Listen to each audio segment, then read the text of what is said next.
Welcome to Past Paradise, the rise and fall of fame and unpopularity, a documentary on Jay Leno's roller coaster career. Thank you for your time and consideration.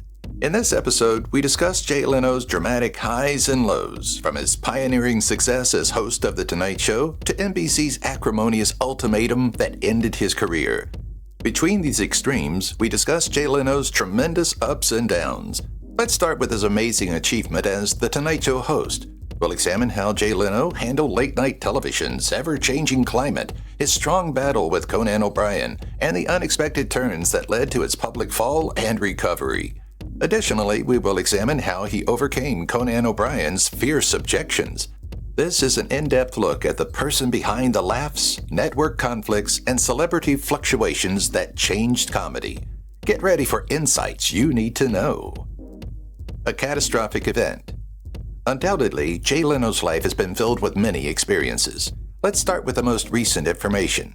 He narrowly escaped a fire in his Burbank garage thanks to the help of a close friend. Jay clarified that he was at his renowned garage working on a vehicle. An unexpected fuel leak doused his hands and face with gasoline.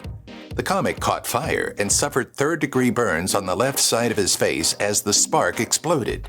Thankfully, neither his hearing nor his eyes were harmed by the burns. Even though Leno broke many bones in a bike collision the following January and had third-degree burns in the garage explosion, he is remarkably recovering. Look, when you're any kind of celebrity, you're luckier than most people, the 73-year-old comic said, adding, I'm doing good. Amazingly, he is healing so well that he has discontinued physical therapy. He was taught to be hardworking and tough. On April 28, 1950, Catherine Muir and Angelo Leno welcomed their second child. Jay and his older brother were born and raised in New Rochelle, New York. His mother stayed at home, while his father worked as an insurance salesman in one of the city's riskiest areas. Although Catherine and Angelo loved their boys, they adopted a tough-love parenting style. Although Jay's parents did their best to raise him, as he grew older, he chose to push boundaries instead. McDonald's introduced him to the world of humor. The television host remembers his manager saying, "Look, you're a funny guy. Why don't you put together a comedy routine for the show?" Not only did Jay's performance win him the competition, but it also landed him an audition at the Bitter End in Greenwich Village. This was a big deal, and Jay knew it needed to go well, so he panicked when he woke up the morning of his audition with a sore throat. After spritzing his throat 10 times with chloroseptic spray, Jay believed he was good to go. Oh, but what he didn't realize. Leno received an uncommon redemption. Though Jay could not feel his mouth, he went on stage and tried to act like everything was fine. But it was obvious that something was wrong, and his audition was a complete failure. Jay felt he had failed to win over his audience and thought he had blown his only chance to become a comedian. Fortunately, the club owner realized that Jay was not to blame, and she decided to give him another chance. Not only did Jay pass his audition the second time, but he also secured his first paid gig as a comedian. He met his hero face to face. Being cast in a movie was a big deal for Jay, who was trying to prove to people that he was a stand-up comedian in Hollywood. An even bigger deal was being invited to appear as a guest on The Tonight Show to help promote the movie. Jay hoped that the popular television show would help him establish his career, and even if it didn't, he would still get to meet Johnny Carson, the show's host and hero. Jay made his Tonight Show debut on March 2, 1977, performing on the show. Despite a rocky beginning, he managed to land the show and was invited back multiple times. It opened up a ton of new opportunities for him. David Letterman enjoyed riling up Leno. A few years later, Jay was frequently invited to appear as a guest on NBC's Late Night with David Letterman. Although he enjoyed doing stand-up with more seasoned comedians, he discovered that he could be more authentic with people his age. It turns out that David cherished Jay's outrageous humor and mock outrage, which served as the basis for the show's What's Your Beef segment, in which Jay discussed whatever he thought was funny that day. The audience enjoyed it, and so did some of NBC's VIPs. Executives at NBC offered him a chance. After a few appearances with David Letterman, the company decided to see how Jay would handle hosting. They offered him a job as a regular guest host, covering for Johnny when he was away. Naturally, Jay jumped at the chance to fill in for his hero on one of the biggest shows on late-night television. Jay was officially on the map, and Helen Kushnick thought she knew how to keep him there. Jay's humor was geared toward younger viewers, which was exactly what NBC had been looking for. Leno got his ideal job offer. While the NBC executives were debating who should succeed Johnny, their rivals saw an opening and seized it, approaching Jay with an offer that most would have been unable to reject. Jay's only desire, however, was The Tonight Show, and soon after turning down the CBS offer, NBC announced that Jay would take over the show's leadership role. While Jay was thrilled about this development, not many others were, as many felt that David should have been in this position. David, for his part, made another announcement shortly after, announcing that he was departing NBC to host a rival program at CBS. Jay's hero didn't support him. Helen was moving too slowly, so she decided to speed things up by spreading a fake story about how NBC was tired of Johnny Carson. As a result, Johnny refused to appear on Jay's show. However, he did appear several times on David's competing show. We can only imagine how much that must have stung Jay. Jay had followed in his hero's footsteps and was about to get his dream job. The only thing that would have made his victory sweeter was if Johnny had been happy for him. Johnny was among many who thought that David should have been next in line. His signature passive aggressions. After Jay and David got into a fight, it was evident that Jay would stop at nothing to advance, even if it meant robbing smaller shows of their guests. As one of Jay's victims, Dennis Miller put it, "The booking wars exist, that's all I can say. For Leno's team to say it doesn't exist, I was privy to the whole schematic." Jay's tactic seemed to be passive aggression, which he used to drive smaller shows out of business. As you can imagine, Jay became very unpopular with many people, including Arsenio Hall. NBC gave Jay an ultimatum. While Jay was turning comedians against each other, Helen was also turning NBC against him. The network wanted no part of her, but Jay persisted in trying to draft a new contract that would allow Helen to remain an executive producer, but restrict her ability to schedule and cancel appearances or speak with the media. However, if NBC had agreed to it, Helen would not comply. Viewers saw her change from a cool, controlled, rational person to someone screaming and out of control in a matter of seconds. When NBC approached Jay with an ultimatum, either he fired Helen or Letterman would be given his job, they knew that Jay would have to fire Helen to get rid of his manager. He had to say tough farewells. After receiving a promotion to The Tonight Show, Jay rode high for months until his mother called to bring him down to earth. Her family had been dealing with a difficult diagnosis for some time. Jay's mother had lung cancer and died before she could see the new year. Her death made it less shocking when Jay's father began to decline as well. The television host said, "He sort of lost his own will to fight." Soon, Jay had to say goodbye to his father, but he felt they were never truly parted since, "I've got all of their stories, and that keeps them nearby always." Sharon Osbourne. You may be surprised to hear that. However, before Leno married Mavis, he spent time with none other than Sharon Osbourne before her marriage to Ozzy. In 2014, Sharon disclosed personal information to Howard Stern during an interview for his radio show, revealing that their relationship was brief in more ways than one. She disclosed that the two had a one-night affair in 1976 that left her feeling unsatisfied. Well, it only took a minute, so I'll just say, it took a second. That was it. Stern then joked that she had never seen Leno's manhood because you can't see past the chin anyway.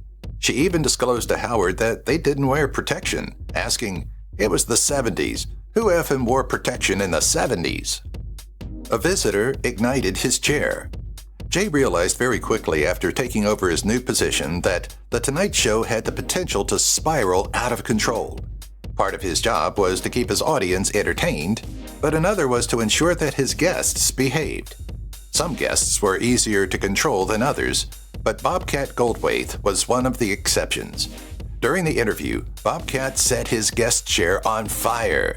Jay didn't react negatively. Instead, he sighed and used his cup of coffee to extinguish the fire. He concluded by forcing Bobcat to return to the exact chair. It was an unforgettable episode that the audience will never forget. His guests got into trouble with an open bar. Jay spoke with many of Hollywood's elite while hosting The Tonight Show.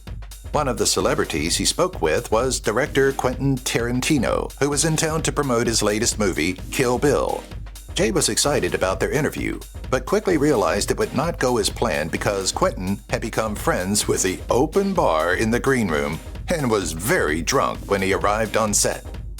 Instead of discovering fascinating details about his guests' work, Jay spent the entire interview reprimanding Quentin. Jay was a more than capable host, so he was surprised to hear rumors that Quentin would replace him. Jay tried reflecting about his history.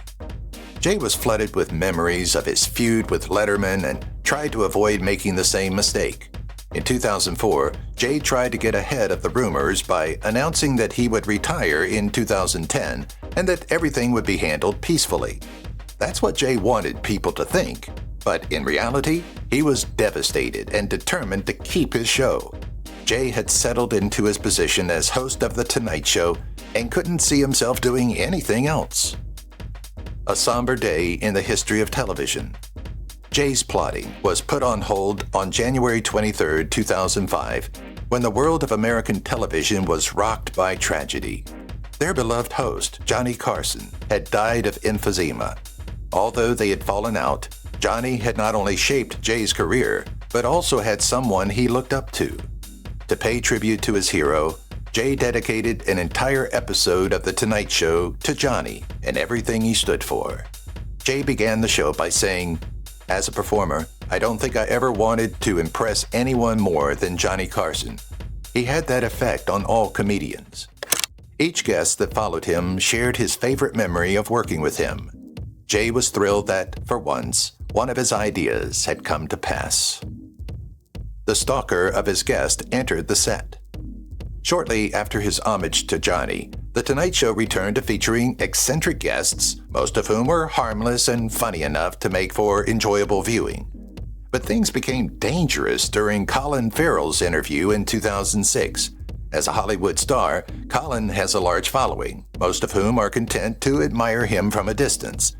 Desiree Bradford, however, was not one of them and had been stalking the actor for some time. She sneaked past NBC's guards, broke onto the set, and confronted Colin. Fortunately, she was escorted out before things got out of hand, and Jay could deftly, lightheartedly call for a round of applause for NBC's security. Leno made vapid claims. Nobody questioned Jay's hosting prowess, but his show suffered during the Writers Guild of America's strike. NBC and several other studios rejected the 12,000 strikers' demands for better working conditions and pay. Jay felt bad for his staff and did everything he could to support them, even if it meant giving them coffee and donuts to keep morale up. Eventually, though, he realized they needed more, so he tried to console them verbally, telling his 80-strong writing staff, "I can't get into details, but nobody will miss a car payment or lose their house. We're family. Trust me. I'm going to take care of this." His words were so heartfelt, but they were replete with hollow promises. NBC delivered heartbreaking news to their employees. Jay's show continued to draw in viewers, and with each one making him seem even more untouchable than before. Jay didn't realize that NBC had already turned on his staff, and they were about to do the same to him. Shortly after Jay assured his staff that they had nothing to worry about, NBC released a statement stating otherwise, announcing that all of his staff was fired. Naturally, the staff looked to the television host for an explanation, but he was silent. In fact, Jay carried on with his show as if nothing had happened. Jay Leno disguised himself. Although Jay knew that NBC intended to replace him with Conan O'Brien, he was unsure of the exact date and reason. Since hosting The Tonight Show was his dream job, he wouldn't let it go to waste. But to devise a plan, he needed more information. Fortunately, there wasn't a closet he could hide in, but a press conference he could attend. where he could pose as a stranger and get no answers to his questions. So, after donning a bald cap, glasses, and a goatee, Jay began questioning the panelists, asking them questions about when Jay would be hosting The Tonight Show again, and whether he could resume his position after it was revealed. Sadly, Jay would have to wait a little longer for this information. They wanted to become younger. Jay was devastated and angry, but tried to keep a straight face. Despite releasing a statement about peacefully handing over his crown, Jay had already started thinking about how he could rig the system. When he couldn't come up with anything, he told everyone he would work for the competitor, ABC. Naturally, the NBC executives panicked, which was exactly what Jay wanted. It was during his contract negotiations that Jay finally received the answers he had been searching for. Something he couldn't turn down. NBC executives offered Jay to run his show, thinking that since the Jay Leno show would air immediately after The Tonight Show, it would be as if he had never left. They asked for Jay's show to be different enough to keep the audience interested. Otherwise, they would only create more problems. Shortly after Jay's show debuted, NBC noticed that neither show was doing well. In fact, The Tonight Show and the Jay Leno show's low ratings even began to affect other shows on the network, so executives realized they needed to move quickly. O'Brien protestfully left. As the days went by, NBC's rankings continued to decline. Desperate to keep their numbers up, executives decided to switch The Tonight Show and Jay Leno's show's time slots. That meant that Jay's show would now air at 11:35 p.m. and Conan's would air at 12:05 a.m. the following day. Needless to say, Jay was the only one who was happy with this suggestion. On the other hand, Conan felt so strongly about changing the show's time slot after so many years that he quit. Consequently, Jay regained his position just 7 months after being forced out of his job. An effort to repair his image. Fans began to see that Jay was the issue after he forced another host off of NBC. When they learned that he would be on The Oprah Winfrey Show, they were eager to hear his thoughts. However, to everyone's surprise, Jay refused to take responsibility and instead blamed Conan. Jay claimed his only error occurred in 2004 when he told Conan the show would be his. Fans were misguided to believe that Jay would provide an apology for the circumstances. It was simply simpler that way. After Jay participated in the program, nothing much changed except that his list of enemies became a bit larger. Nothing ever got back to normal. NBC and Jay both thought that his return was the only way to boost their numbers. Consequently, nobody understood what to do as the ratings kept falling. Still, it was better to do nothing than what Jay did. NBC was losing money quickly, which made its management nervous already. They didn't react well when Jay publicly ridiculed the network for its shoddy performance during his program. In fact, they declared without any debate that Jimmy Fallon would take over for Jay when he retired at the end of the year. Jay never stops creating controversy. Jay gave up and isn't hosting The Tonight Show anymore for once. Nevertheless, his resignation did not imply he would cease igniting debates. Jay made a mistake while serving as a guest judge on America's Got Talent. He made a racial joke that many people found offensive. Even though NBC removed the joke, Gabrielle Union thought more should be done. She was uncomfortable and complained to producers, so she thought Jay would be handled appropriately. But rather than challenge Jay, NBC let Gabriel go. He seems to have an infinite list of opponents. We've spoken a lot about Jay's ever-expanding list of opponents, but we've only listed a few of them. So here are a few more celebs on this list if you are curious.